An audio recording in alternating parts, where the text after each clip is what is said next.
하나님 말씀 보겠습니다. 하나님 말씀은 여호수아서 1장 1절에서 9절의 말씀이 되겠습니다. 여호수아서 1장 1절에서 9절 말씀 우리 한 목소리로 함께 합독하겠습니다. 여호와의 종 모세가 죽은 후에 여호와께서 모세의 수동자 눈의 아들 여호수아에게 말씀하여 이르시되 내 종 모세가 죽었으니 이제 너는 이 모든 백성과 더불어 일어나 이 요단을 건너 내가 그들 곧 이스라엘 자손에게 주는 그 땅으로 가라. 내가 모세에게 말한 것 같이 너희 발바닥으로 밟는 곳은 모두 내가 너희에게 주었노니 곧 광야와 이 레바논에서부터 큰 강 곧 유브라데 강까지 해쪽 속의 온 땅과 또 해지는 쪽 대해까지 너희 영토가 되리라. 내 평생에 너를 능히 대적할 자가 없으리니 내가 모세와 함께 있었던 것 같이 너와 함께 있을 것임이니라. 내가 너를 떠나지 아니하며 버리지 아니하리니 강하고 담대하라. 내가 조상에게 맹세하여 그들에게 주리라 한 땅을 이 백성에게 차지하게 하리라. 오직 강하고 극히 담대하여 나의 종 모세가 내게 명령한 그 율법을 다 지켜 행하고 우로나 좌로나 치우치지 말라. 그리하면 어디로 가든지 형통하리니 이 율법책을 내 입에서 떠나지 말게 하며 주야로 그것을 묵상하여 그 안에 기록된 대로 다 지켜 행하라. 그리하면 내 길이 평탄하게 될 것이며 내가 형통하리라. 내가 내게 명령한 것이 아니냐. 강하고 담대하라. 두려워하지 말며 놀라지 말라. 내가 어디로 가든지 내 하나님 여호와가 너와 함께 하느니라 하시니라. 아멘. 할렐루야. 네, 오늘 우리 교회 26주년이 되었습니다. 우리 서로 앞뒤 좌우에 계신 분들과 가정에서 예배하시는 분들 우리 이렇게 한번 인사할까요? 네, 생일을 축하합니다. 이렇게 한번 인사하시겠습니다. 생일을 축하합니다. 네, 저와 여러분의 생일인 줄로 믿습니다. 그렇죠? 네, 교회라고 하면 저와 여러분이 교회예요. 우리 열린 하늘문 교회 교회입니다. 그래서 우리가 서로 축복하고 주신 은혜에 대해서 감사해야 될 줄로 믿습니다. 하나님께서 1995년 6월 25일 6.25죠. 그날이 우리 교회 설립일인데요. 26주년이 되었습니다. 특별히 11년 전에 이 판교 시대를 하나님께서 열어주시고 이곳에 입당하고 난 후에 예수님의 제자 공동체로서 또 예배하는 공동체, 지역과 열방을 섬기는 축복의 통로가 되게 하셨고 지금까지 오게 하신 은혜가 얼마나 감사한지 모르겠습니다. 물론 우리 장로님 기도하셨지만 어려운 순간들 또 위기들도 있었지만 그 과정 속에 하나님의 손길을 더욱더 경험하게 되는 것이죠. 그 위기 속에 하나님의 살아계신 하나님의 손길을 경험하면서 여기까지 오게 되었습니다. 그래서 26년 동안 하나님께서 우리 교회와 함께 하셨고 우리 교회를 통해서 하나님께서 일하여 주신 은혜에 감사하고 우리가 교만하지 않고 또 자만하지 않고 모든 영광을 우리 하나님 아버지께 돌려야 될 줄로 믿습니다. 이 시간 우리 하나님 아버지께 감사하는 마음으로 우리 박수로 영광을 돌리겠습니다. 여러분, 여기서 또 우리 중요한 것이 있습니다. 우리 교회가 계속해서 하나님께서 우리에게 주신 시대적 사명을 잘 감당하기 위해서는 우리가 이 현실에 안주하고 또 여기에 안일하게 앉아 있어서는 안 되고요. 계속해서 하나님께서 우리에게 주신 꿈이 있잖아요. 그 비전을 가지고 나아가기 위해서는 날마다 우리 자신들을 살피고 또 우리가 하나님께서 주신 그 방향대로 잘 가고 있는지 늘 우리를 살피고 다시 정립하고 그래서 우리에게 주신 그 사명, 그 축복의 공동체가 될 수 있도록 우리가 계속해서 노력하고 또 힘써 나가야 될 줄로 믿습니다. 사실 여러분 우리는 굉장히 한국 교회뿐만 아니라 우리 교회 또한 큰 전환점에 서 있다고 생각합니다. 여러분 사실 코로나 이후에 한국 교회가 어떻게 될 것인가 여기에 대해서 굉장한 관심들을 많이 기울이고 있고요. 이 코로나로 인하여서 많은 세미나들이 지금 일어나고 있습니다. 코로나 시대에 어떻게 해야 되느냐, 코로나 시대에 목회를 어떻게 해야 되느냐, 교회 학교는 어떻게 해야 되느냐, 교회는 어떻게 나아가야 되느냐 이런 일들이 굉장히 많이 일어나고 있습니다. 여기저기서 그런 세미나들이 많고 교단 차원에서 초교파 차원에서 그런 얘기들이 계속 일어나고 있습니다. 지금 사실 한국교회는 위기에 있지 않습니까?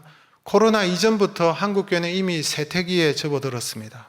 사람들이 하나님을 떠나기 시작하고 또 믿음 안에 있다고 생각했던 사람들이 교회를 떠나고 있고 또한 여러분 자녀들이 교회를 떠나고 있는 그런 상황 속에 놓여져 있었습니다. 그런데 코로나로 인하여서 이 위기가 더 가속화되어졌습니다. 여러분, 자고 나면 교회가 문을 닫고 자고 나면 교회가 사라지고 있는 이 현실을 여러분 아십니까? 여러분들은 아마 피부로 잘 느끼지 못하겠지만 저는 아주 실감하고 있습니다. 왜? 주변에 동료 목사님들이 있고 동력자들이 있고 또 같이 신학을 공부하고 목회자가 된 분들도 계시고 교단 안에서 또 초교파적으로 또 많은 여러분 기관 안에서 일어나는 일들을 전해 듣고 있기 때문에 굉장한 위기에 직면해 있다고 생각합니다. 우리 교회도 여러분 한국교회 안에 우리 교회가 있기 때문에 전환기에 있고 위기에 있다라는 것을 부인할 수가 없을 것 같습니다. 여러분, 그런데 위기 속에 새로운 전환점이 일어나게 되는 것이죠. 어떤 새로운 일을 하기 위해서는 사람들은요, 안일하게 앉아 있을 수밖에 없는데 위기를 만났을 때 여러분 거기에 대해서 어떻게 해야 될지 생각하게 되고 또 그 위기가 새로운 전환점과 계기를 마련하기도 하는 것입니다. 여러분, 전환점이란 영어로도 터닝 포인트죠. 터닝 포인트. 여러분, 개인에게는 인생의 방향이 바뀌는 그런 점을 말하는 것이고, 물론 또한 사회나 기관이나 교회에 큰 변화를 가지고 오는 어떤 상황들, 그런 사건들이 일어났을 때 이 전환점이 일어나는 것을 보게 되는 것입니다. 누구나 이러한 위기에 이 전환의 때에 어떻게 대처하느냐에 따라서 새로운 시대를 맞이하지만 그렇지 못하면 어떻게 됩니까? 쇠퇴하게 되고 퇴보하게 되고 결국은 여러분 망하게 되는 것을 보게 되는 것입니다. 오늘 여호수아의 본문을 오늘 26주년 기념 예배 때 제가 이 말씀을 여러분에게 드리는 것은 오늘 본문에 보면 이 이스라엘 공동체가 위기를 맞이했습니다. 이 위기 가운데 전환점을 맞이한 것을 보게 됩니다. 민족의 지도자였던 그들이 그렇게 따랐던 모세의 시대가 지나가고 새로운 지도자 여호수아가 세워지는 그런 시대, 그런 순간을 맞이하고 있습니다. 이것은 어떤 의미냐 하니까 모세는 여러분 광야 시대에 이스라엘 백성들을 이끌었습니다. 출애굽과 광야의 지도자였다면 여호수아는 여러분 가나안으로 들어가야 되는 새로운 시대에 직면하고 있고 이스라엘 공동체가 이런 전환점에 있다는 것입니다. 애굽에서 탈출하고 나온 이름 없는 떠돌이와 같은 이 민족이 이스라엘이라는 민족으로 정착하고 새롭게 여러분 이제는 떠돌지 않고 가나안 땅에 정착해야 되는 그 순간에 직면하고 있다는 것을 보게 되는 것입니다. 동시에 이런 전환점에 있지만 이게 위기죠. 왜 그렇습니까? 그들이 여러분 마치 하나님처럼 신뢰하고 믿었던 모세가 죽었습니다. 그들이 그렇게 따랐던 모세가 죽음으로 인하여서 이스라엘 공동체는 우왕좌왕 어떻게 해야 할지 몰라서 여러분 두려움 가운데 사로잡힐 수밖에 없는 상황이 되었던 것이죠. 뿐만 아니라 여러분 그들 눈앞에는 요단강을 넘어야 되고 요단강 건너편에는 여러분 철병거로 무장한 강력한 이스라엘 7족속이 버티고 있기 때문에 그들 앞에 이스라엘 공동체가 어떻게 해야 될지 모르는 그런 상황 속에 있다는 것입니다. 이것이 위기라는 것이죠. 여러분 이때 하나님께서 여호수아에게 말씀하시는 내용이 오늘 본문의 내용입니다. 여호수아에게 나타나셔서 주신 분명한 말씀이 무슨 말씀일까요? 오늘 2절에 그 말씀이 나와 있는데 같이 한번 읽어보겠습니다. 2절 말씀, 내 종 모세가 죽었으니 이제 너는 이 모든 백성과 더불어 일어나 이 요단을 건너 내가 그들 곧 이스라엘 자손에게 주는 그 땅으로 가라. 여기 하나님께서 여호수아에게 두 가지 말씀을 하고 계십니다. 내 종 모세가 죽었으니 이제 너는 이런 표현이 있죠. 마치 여러분 모세가 죽기를 기다리신 것처럼 모세가 죽었으니까 너는 이렇게 하라라고 말씀하고 있습니다. 야, 드디어 모세가 죽었어. 때가 되었어. 너는 이렇게 해. 사실 여러분 모세의 입장에서는 굉장히 섭섭했을 거예요. 마치 내가 죽기를 기다리신 것처럼 하나님께서 맞습니다. 모세가 죽기를 기다리셨어요. 왜냐? 여기 하나님의 계획이 있기 때문에 그렇습니다. 하나님의 뜻이 엿보입니다. 여러분 모세가 아무리 위대하고 대단한 지도자였지만 그럼에도 불구하고 하나님께서는 부족하고 연약한 여호수아를 통해서 이스라엘 공동체를 가나안으로 인도하고 하나님의 나라를 세우겠다는 하나님의 뜻이 여기에 있기 때문에 그렇습니다. 그 이유는 여기에 신학적인 의미가 내포되어져 있죠. 여러분 신학적으로 볼 때 모세는 율법의 대표 아닙니까? 율법 시대를 대표하는 사람이 바로 모세입니다. 여러분 가나안을 천국으로 본다면 그래서 율법을 통해서 모세를 통해서 약속의 땅으로 들어갈 수는 없다는 것이죠. 누구를 통해서요? 여호수아를 통해서. 여호수아를 여러분 신약적으로 발음하면 예수아입니다. 예수아. 여러분 무슨 생각이 드십니까? 우리는 누구를 통해서 구원을 받죠? 우리는 누구를 통해서 천국에 들어가죠? 예수 그리스도를 통해서 들어가는 것입니다. 여호수아의 신학적 발음이 예수아예요. 그래서 하나님께서 말씀하시는 거예요. 여기 신학적 의미가 숨겨져 있어요. 하나님께서는 모세를 통해서 율법을 통해서 천국으로 가는 것이 아니라 하나님께서는 여호수아, 예수아를 통해서 하나님께서 약속의 땅으로 인도하시겠다는 그 의도가 여기에 숨겨져 있는 것입니다. 그래서 하나님께서 믿음의 사람 여호수아의 때가 오기를 기다리신 거예요.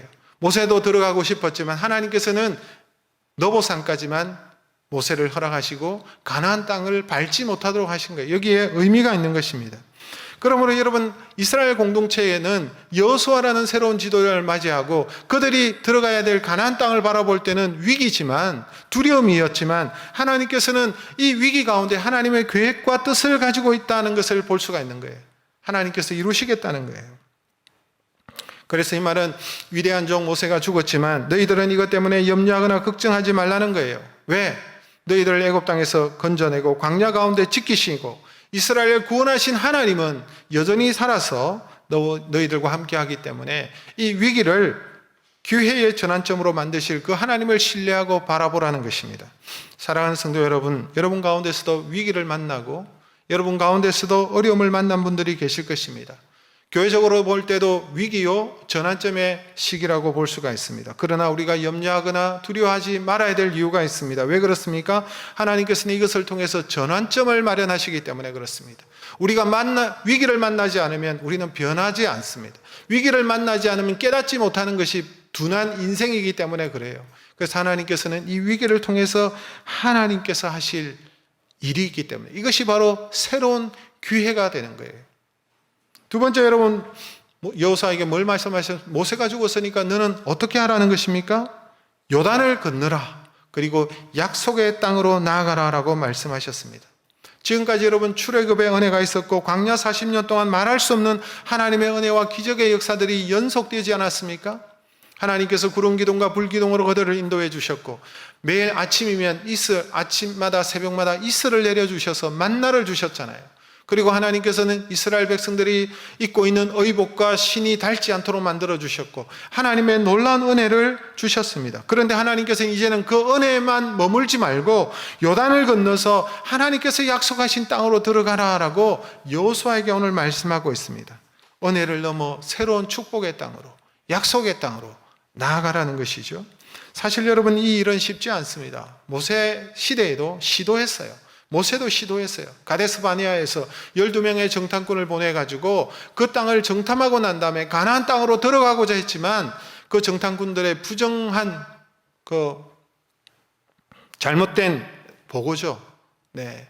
그래서 그들 믿음의 보고를 하지 않고 부정적인 보고를 하는 바람에 이스라엘 공동체가 절망하고 낙담하고 그래서 가나안 땅으로 들어가는 것이 여러분 들어갈 수가 없고 포기가 되었고 다시 광야로 들어가는 실패의 순간들을 보게 되는 것입니다. 그런데 지금 여호수아와 이스라엘 공동체가 그 땅을 지금 바라보고 있습니다. 가나안 땅을 바라보고 요단을 바라보고 있는 그 시점에 여러분 두려운 것이죠. 모세도 못했는데 위대한 종 모세도 못했는데 우리가 이것을 할 수 있을까?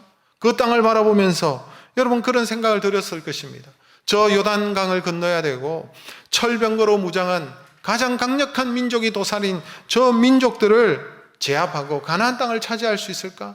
이 땅에 우리가 정착할 수 있을까? 그런 생각에 빠지지 않았겠습니까? 여호수아도 자기 자신을 바라보니까 능력의 종이었던 그 모세도 할 수 없는데 나같이 연약하고 나같이 부족하고 나같이 실력도 없고 능력도 없는 연약하기 짝이 없는 내가 200만 명이 되는 이스라엘 민족을 이끌고 저 땅에 들어갈 수 있을까? 여러분 두려움이 엄습하고 밀려왔을 것입니다. 여러분 우리도 마찬가지입니다. 26전을 맞이하면서 우리가 하나님의 은혜의 힘을 알고 우리가 지금까지 참 잘했어 라고 서로에게 말할 수 있을 것입니다. 자화자찬할 수 있을 것입니다. 코로나 시대에도 우리 교회는 이 어려움을 잘 극복하고 슬기롭게 지혜롭게 지금 넘어가고 있고 잘 감당하고 있으니까 우리 교회는 심지어는 어려운 교회에다가 나누어주는 교회고 선교지에 어려운 선교지를 여러분 베푸는 나누어주는 교회가 교회가 아니냐라고 생각하면서 자부심도 가질 수가 있겠지만, 사실 저는 목회자로서 이 시대를 바라볼 때 마치 여호수아가 가졌던 그 위기의식이 저에게도 있습니다. 앞으로 이 시대가 어떻게 될까? 목양을 잘 감당해낼까? 우리 열린 하나님교회가 계속해서 하나님의 뜻을 따라서 시대적 사명을 감당할까? 미래를 바라보며 두렵기 짝이 없는 거예요. 왜냐하니까 너무나도 많은 부정적인 소식들이 들려오기 때문에 그렇습니다. 위기라는 소리를 너무 많이 듣기 때문에 그렇습니다. 어딜 가도 위기예요. 위기라는 얘기를 너무너무 많이 들었습니다. 또한 여러분 실감했어요. 1년 6개월 정도의 코로나 시대를 맞이하면서 여러분들보다 제가 훨씬 더 위기감을 느꼈을 거예요. 어떤 몇 달 동안에는 성도들이 아무도 없는 데에서 저 혼자서 말씀을 전하고 있는 저 자신을 보면서 위기감이 들었습니다. 교회가 한순간에 무너질 수 있겠구나. 여러분, 그 충격은 여러분들이 생각하는 것보다 훨씬 더 강했습니다. 밥맛도 없고 그냥 무너지는 것 같고 절망스럽고 두렵고 어떻게 될까 이런 마음이 들겠죠. 또 나아지는가 싶으면 또 그런 일이 재차 반복되는 그런 상황 속에 있었습니다. 지금도 역시 우리 성도님들이 주일날 이 대면 예배로 나오시는 분은 한 50% 정도만이 이 자리에 나오셔서 예배를 드리고 계십니다. 이 자리에 오지 못하는 여러 가지 이유들이 있어서 가정에서 예배 드리시는 분이 있지만 여전히 저 마음 한구석에는 위기다라는 생각을 가지고 있습니다. 어떻게 회복할 수 있지? 어떻게 하나님 앞에 우리 성도들이 나와서 예배하는 그런 날이 올 수 있을까? 많이들 얘기하죠. 코로나 이후에 이전의 시대는 다시 돌아오지 않아 라고 얘기하고 있습니다. 한결같이 그런 얘기를 하고 있기 때문에 그렇습니다. 위기죠.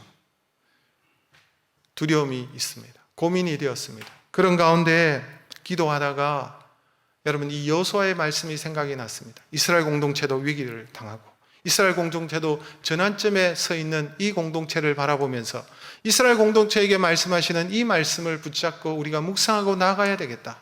26절을 맞이하면서 오늘 이후로 여호수아의 말씀을 붙잡고 이 위기의 순간을 돌파하고 하나님께서 우리에게 하신 그 말씀을 붙잡고 나아가야 되겠다라는 생각이 들었습니다. 여러분, 우리가 한 번도 가보지 않는 그 미래를 향하여 나아갈 때 하나님께서 우리에게 바라시는 것은 기대감을 가지고 마음 설레며 기대감을 가지고 나아가기를 원하시겠지만 여러분, 사실 우리는 인간인지라 새로운 일 앞에 두려움을 느끼지 않습니까? 이 땅에 살아가면서 수많은 예기치 못한 상황을 만났을 때 인생은 무너지고 그 막연한 두려움을 가지고 살아가는 것을 보게 됩니다.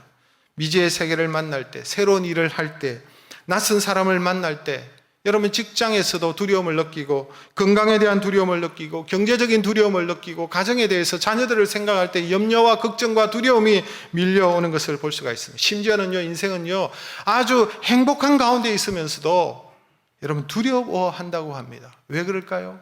이 행복을 잃어버리지 않을까. 행복하면서도 여러분 두려운 거예요. 평안한 가운데서도 여러분 두려워합니다. 이 평안이 깨지지 않을까? 내가 혹시 잘못해서 혹시 사고가 나면 내가 혹시 실수를 저지르면 여러분 걱정이 많은 분들이 있죠. 보통 사람들보다 훨씬 더 2배, 3배 이렇게 걱정이 많은 분들이 또한 있더라고요. 생각하지 않아도 될 것까지도 생각하면서 두려워하는 그런 분들이 있습니다. 그 정도의 차이지 사람들은 항상 이 두려움을 안고 있어요. 그래서 우리가 26전년을 넘어서 앞으로 우리가 하나님 앞에 하나님 주시는 그 사명을 붙잡고 나아가기 위해서는 미래를 향해 나아가기 위해서는 가장 먼저 급선무가 뭐냐니까 이 두려움을 이기는 것입니다. 두려움을 이기지 않으면요 우리가 한 발자국도 앞으로 나아갈 수가 없습니다. 그렇지 않습니까? 그래서 먼저 두려움을 이겨야 되는 것이죠. 여러분 미래를 바라볼 때 두려움이 아니라 기대감을 가지고 가야 되는데 여러분 미래를 향하여 두려움을 가지지 않고 기대감을 가지고 갈 수 있는 사람이 바로 믿음의 사람이에요. 여러분 믿음은 그렇습니다. 두려워할 만한 이유가 여러분 절비하지만 99가지가 두려워할 이유지만 하나님의 말씀이 두려워하지 말라고 말씀하셨으니까 그 한 가지를 붙잡고 그 1%의 말씀을 붙잡고 나아가는 것이 믿음의 사람인 줄로 믿습니다. 신앙생활이라는 것은요 날마다 두려움을 극복하면서 날마다 두려움과 싸워서 이기는 거예요. 날마다 여러분 그래서 하나님을 바라보는 하나님 말씀을 붙잡는 것이 신앙생활인 거예요. 사실 오늘 여러분 여호수아는 이 두려움에 주저앉아 있습니다. 우리도 마찬가지죠. 두려움 가운데 주저앉아 있을 때가 많죠. 여러분, 어떻게 하면 두렵지 않을까요? 이렇게 두려워하는 여호수아에게 하나님께서 오늘 분명하게 명령하고 있죠. 그것도 세 번씩이나, 여러분 1절에서 9절 보면 세 번씩이나 하나님께서 똑같은 말씀을 말하고 있죠. 그 말이 무슨 말입니까? 한마디로 말하면 강하고 담대하라, 이 말이에요. 여러분, 그 대표적인 말씀이 여러분 9절의 말씀입니다. 9절의 말씀 우리 같이 한번 읽겠습니다. 내가 내게 명령한 것이 아니냐? 강하고 담대하라. 두려워하지 말라. 놀라지 말라. 내가 어디로 가든지 내 하나님 여호와가 너와 함께 하느니라. 하나님께서 분명한 말씀을 하고 계시죠. 두려워 말고 강하고 담대하라.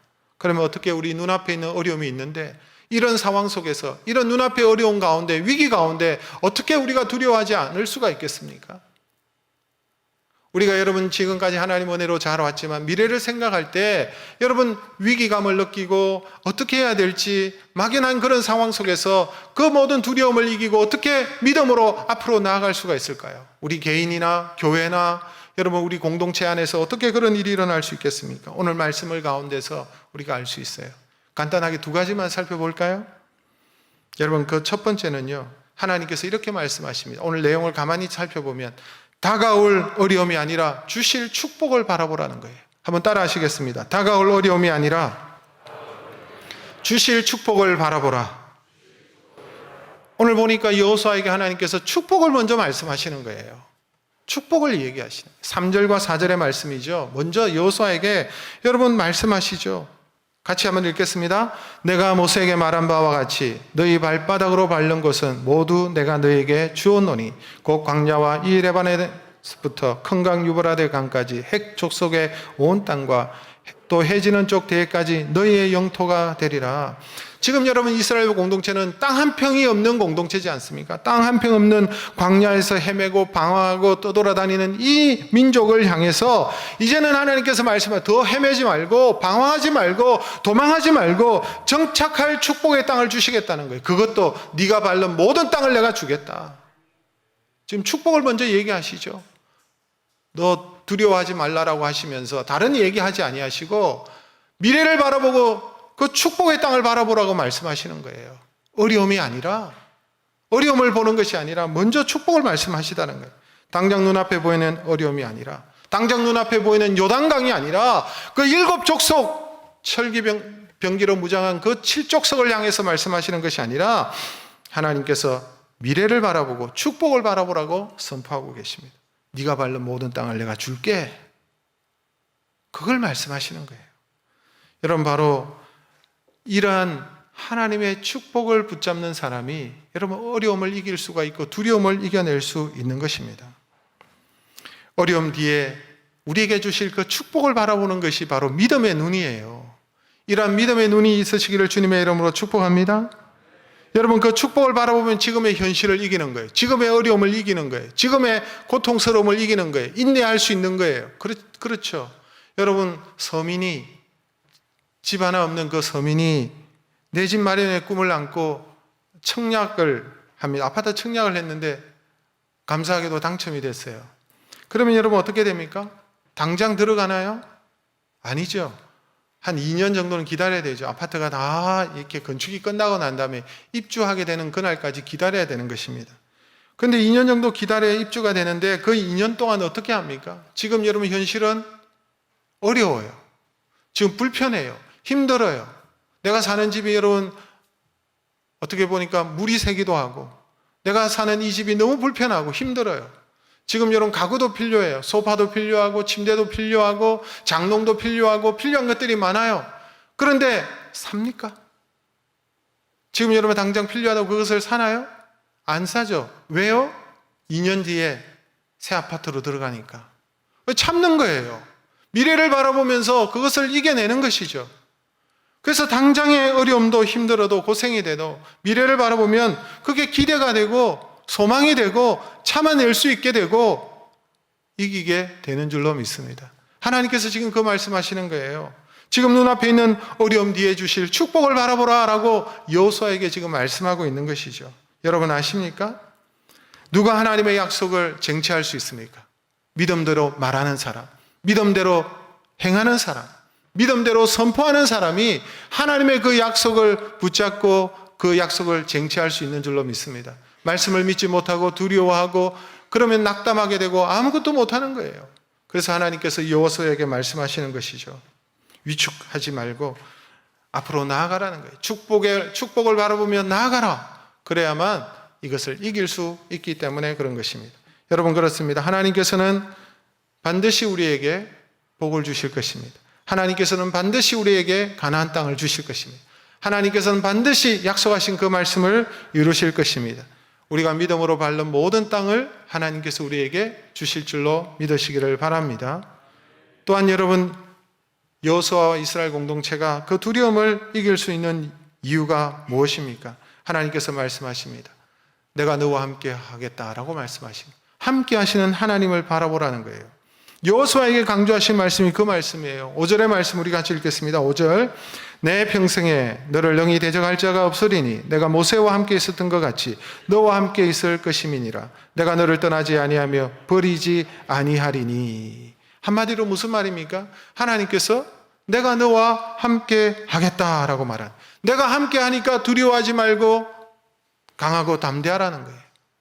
하나님께서 지금 현실의 어려움을 바라보지 말고 미래에 주실 그 축복을 바라봐라 라고 말씀하시고, 그 다음에는 내가 너와 함께 하니까 강하고 담대하라, 이 말씀하시는 것 아니겠습니까? 여러분, 여호수아 1장 5절의 말씀을 좀 풀어서 얘기하면 이거예요. 너희들이 그렇게 믿고 따랐던 그 모세가 대단해 보이지만 사실은 모세의 능력이나 모세가 위대하기 때문에 모세가 그 일을 해낸 것이 아니라 내가 모세와 함께 했기 때문에 모세가 지금까지 너희들을 인도할 수 있었어. 그런데 지금은 모세가 떠났지만 나는 너와 함께 하지 않느냐. 모세와 함께 했던 것처럼 여호수아, 내가 너와 함께 할게.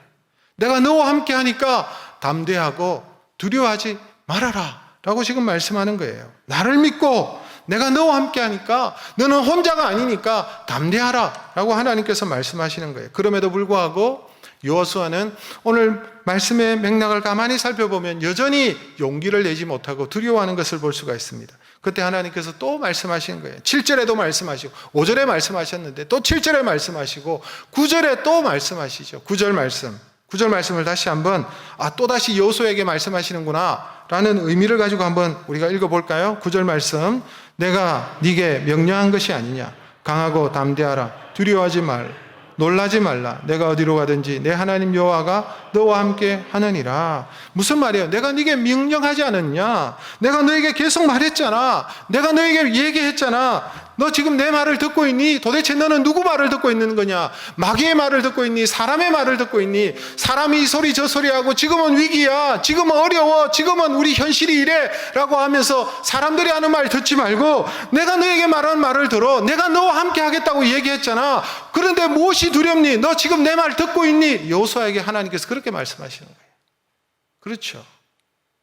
내 말 듣고 있나? 이 말이죠. 사랑하는 성도 여러분, 두려움을 이기는 성도의 담대함이 어디서 옵니까? 우리가 무엇 때문에 담대할 수 있습니까? 우리가 가지고 있는 물질 때문에 우리가 담대하나요? 물질이 있으면 담대해집니까? 일시적으로 그런 느낌이 올지는 모르겠지만 여러분, 오히려 물질이 많을 사람일수록 더 두려움이 많아요. 이 물질을 어떻게 관리할지, 이 물질을 어떻게 더 많이 이것을 가지고 투자해서 또 물질을 더 할지. 그러니까 두려움이 나요. 투자해놓고도 늘 전전긍긍이야. 두려워요. 잃어버릴까 봐. 여러분, 권력이 사람을 담대하게 하나요? 나에게 권력이 주어지면 담대해지나요? 아니에요. 더 쫀다 그러나요? 더 두려워하는 거예요. 자신의 권력을 유지할까 봐. 혹시 자신을 해치지 않을까? 우리 여러분, 권력을 가지니까 더 불안해가지고 경호원 두고 사람 더 두고 어디 혼자도 못 가. 두려워서. 권력이 여러분 우리를 담대하게 만드는 것이 아니에요. 성도의 담대함은 어디서 옵니까? 전능하신 하나님이 나와 함께 하신다는 확신에서 오는 줄로 믿습니다. 하나님이 나와 함께 하신다는 그 확신, 지금 이 순간에도 함께 하시고 내가 어디로 가든지 나와 함께 하신다는 그 확신이 있을 때에 우리에게 있는 두려움은 떠나가고 우리에게 있는 모든 여러분 걱정들은 떠나가고 강하고 담대하게 될 줄로 믿습니다. 여러분, 이 사실을 너무나도 잘 알았던 한 사람이 있었어요. 이 사람은 가장 작은 사람이었지만 가장 무서운 적 앞에서도 담대하게 여러분 승리한 사람이 있습니다. 그 사람 누구예요? 다윗이죠. 다윗이 무슨 소리를 했습니까? 사무엘상 17장 45절 말씀 우리 같이 한번 읽겠습니다. 다윗이 블레셋 사람에게 이르되 너는 칼과 창과 단창으로 내게 나아오거니와 나는 만군의 여호와의 이름 곧 내가 모욕하는 이스라엘 군대의 하나님의 이름으로 내게 나아가노라. 여러분 생각해 보십시오. 이 장면들 생각해 보셨죠? 골리앗은 여러분 거인입니다. 키가 한 2m 30에서 2m 50 정도 되는 아주 큰 거인이었어요. 이 사람은 완전 무장을 하고 있죠. 칼과 창과 단창으로 무장되어서 지금 나오고 있습니다. 이 사람은 전쟁에 능숙한 사람입니다. 수많은 전장에서 싸우고 승리했던 그런 골리앗 장수죠. 블레셋을 대표하는 장수였습니다. 이 골리앗이 앞장서면 블레셋 군인들의 사기가 충전되고 여러분 막 힘이 나는 그런 장수였어요. 그 앞에 그런데 누가 있습니까? 이제 한 16살 정도 되는 다윗이 서 있습니다. 16살 소년.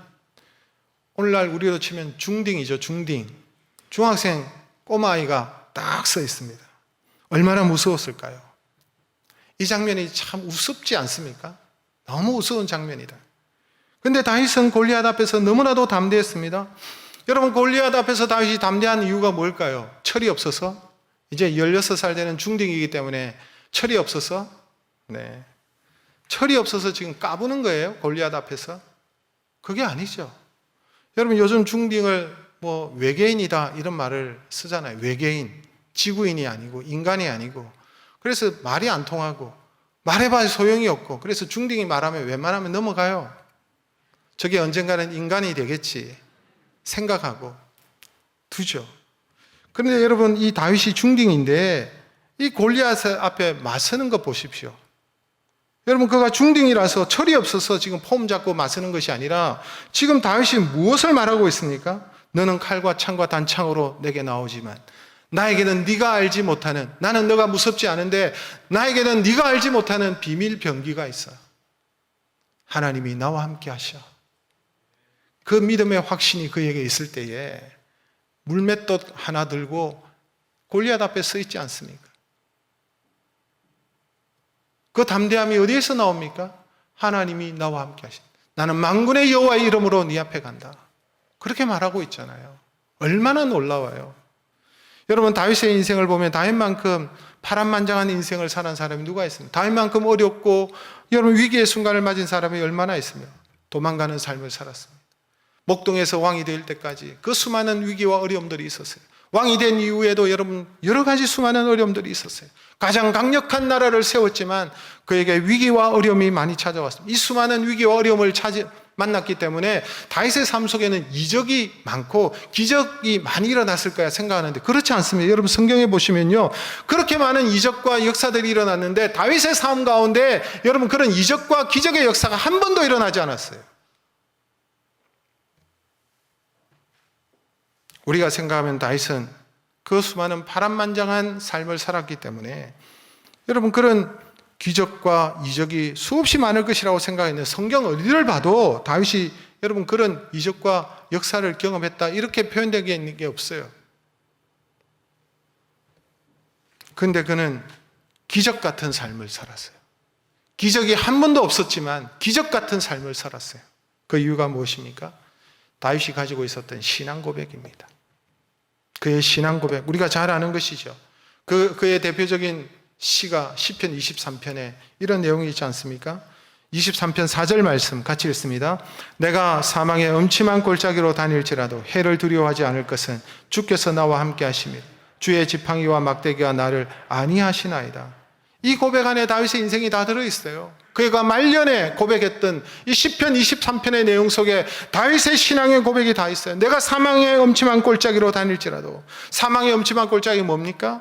여러분 지금 죽을 것 같고 당장이라도 죽을 것 같고 당장이라도 망할 것 같은 이 상황, 이 환경 앞에서도 나는 조금도 두려워하지 않는다라고 고백할 수 있었던 그 이유는 나의 목자 되신 하나님께서 나와 함께 하시기 때문이다라고 말하는 거예요. 나는 나와 함께 하시는 주께서 나와 함께 하심이라. 그래서 나는 망할 수 없고 그래서 나는 이렇게 죽을 수 없고 나를 반드시 이 사망의 음침한 골짜기에서 나를 푸른 초장으로 인도하실 거라는 그 확신이 그에게 있었던 거예요. 그래서 바람이 불어도 괜찮고 비바람이 쳐도 괜찮고 바람아 불어라, 동남풍아 불어라, 서북풍아 불어라, 바람이 불면 불수록 나는 예수 향기 날리리라. 할렐루야. 여러분, 고난과 위기가 찾아와도 괜찮다는 거예요. 왜? 나와 하나님께서 함께 하시기 때문에, 목자 되신 하나님이 나와 함께 하시기 때문에 나는 두려워하지 않노라 라고 고백하고 있는 것입니다. 우리가 비록 지금 위기 가운데 있고 전환기에 있습니다. 제가 위기다 이런 말을 많이 했죠. 사실은 저에게 하나님께서 하시는 말씀처럼 들렸습니다. 우리가 위기 가운데 있어도 주님께서 나와 함께 하시는데, 주님께서 우리 교회와 함께 하셨는데, 지난 26년 동안 하나님께서 우리 교회와 함께 하신 그 하나님께서 여전히 함께 하시는데 무엇이 두렵냐? 무엇을 걱정하느냐? 하나님께서 함께 하실 것이다. 오히려 새로운 시대를 바라보며 두려워하는 것이 아니라 설레는 마음으로 기대함을 가지고 나아가라 라고 하나님께서 말씀하시는 거예요. 사랑하는 성도 여러분, 우리가 주님 앞에서 두려워하지 않는 저와 여러분 되시기를 주님의 이름으로 축복합니다. 코로나 가운데 환경이 점점 어려워지고 경제가 어려워지고 직장이 흔들리고 건강마저 흔들리고 어떤 일이 우리 앞에 있을지라도 한 사람도 낙심하거나 절망하거나 좌절하지 않으시기를 주님의 이름으로 축복합니다. 왜 그렇습니까? 하나님께서 나와 함께 하시기 때문에 담대할 수 있는 거예요. 그러면 여러분이 가는 곳마다, 여러분이 밟는 곳마다 하나님께서 함께 하시는 역사를 경험하게 될 줄로 믿습니다. 우리는 혼자가 아닙니다. 하나님께서 우리와 동행을 약속하셨습니다. 모세와 함께 했던 것처럼, 여호수아와 함께 했던 것처럼 내가 너와 함께 할게 라고 말씀하고 계십니다. 내가 너에게 명령한 것이 아니냐? 강하고 담대하라. 하나님께서 말씀하시는 거예요.